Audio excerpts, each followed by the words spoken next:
27 দিন পর জামাত শিবির নিষিদ্ধের আদেশ বাতিল করা হয়েছে। প্রধান উপদেষ্টার মতামতের পর গ্যাজেট প্রকাশ হতে পারে আজই। আইনজীবী শিশির মনির জানান, নিবন্ধন বাতিলের রায়ের বিরুদ্ধে রিভিউর আবেদন করা হবে আগামী সপ্তাহে।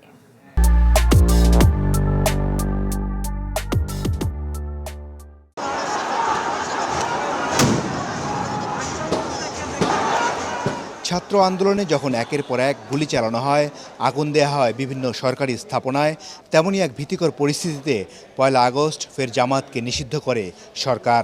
জামাত ইসলাম এবং ইসলামী ছাত্র শিবির অঙ্গ সংগঠন সেগুলিকে সরকার নিষিদ্ধ ঘোষণা করিল। এমন প্রেক্ষাপটে 5 আগস্ট পদত্যাগ করে শেখ হাসিনা পালিয়ে যাওয়ার পর সেনাপ্রধানের সাথে বৈঠকে অন্য দলের সাথে ছিল জামাতও। এরপর থেকে নতুন করে আলোচনায় জামাত নিষিদ্ধের আদেশ। এই আদেশ প্রত্যাহারে আইনজীবী হিসেবে শিশির মনিরকে নিয়োগ দেয়া হয়। সব পক্ষের সাথে বৈঠকের পর বিভিন্ন সংস্থার রিপোর্টে জামাত সন্ত্রাসী কর্মকাণ্ডে জড়িত এমন তথ্য না পাওয়ায় নিষিদ্ধের আদেশ বাতিল করা হয়। ডিজিএফআই, এনএসআই এবং এসবির রিপোর্ট তলব করা হয় এবং 3টি এজেন্সি থেকে রিপোর্ট স্বরাষ্ট্র মন্ত্রণালয়ে জমা হয়।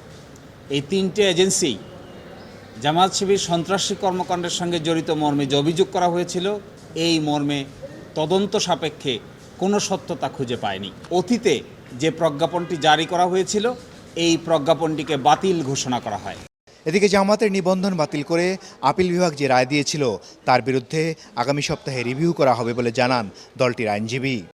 রেজিস্ট্রেশন বাতিলের যে আপিল বিভাগে দায়ের করা হয়েছিল, এই মামলাটি ডিসমিস ফর ডিফল্ট হয়েছে। এই জন্য এটিকে পুনরায় শুনানির জন্য দরখাস্ত দায়ের করা হচ্ছে। আমরা আশা করি আগামী সপ্তাহেই এই ব্যাপারে আমরা পদক্ষেপ নিব। নেয়ার পরে পূর্ণাঙ্গ কোর্টে শুনানি হবে। এরপরে আদালত যে সিদ্ধান্ত দিবেন, আমরা সেই অনুযায়ী পরবর্তী পদক্ষেপ নেব। এছাড়াও 2014 সালে সংগঠন হিসেবে জামাতের বিচারের জন্য একটি প্রতিবেদন জমা দেওয়া হয় আন্তর্জাতিক অপরাধ ট্রাইব্যুনালে।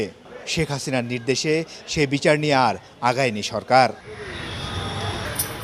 মাসুদুর রহমান, চ্যানেল 24, ঢাকা।